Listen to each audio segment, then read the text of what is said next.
Hey guys, welcome back to another tutorial video. So in today's video I'll show you how to get started with streaming on Kick using your mobile device.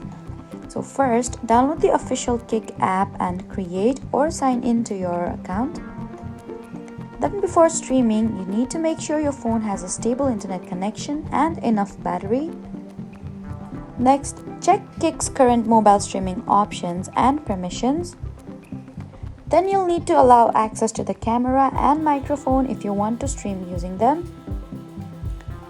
Choose what you want to stream, such as your camera, gameplay, or another supported source. Before going live, add a stream title and choose the appropriate category.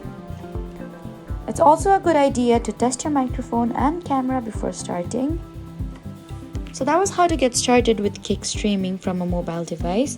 Please do not forget to like, comment, and subscribe for more helpful tutorial. Thank you for watching.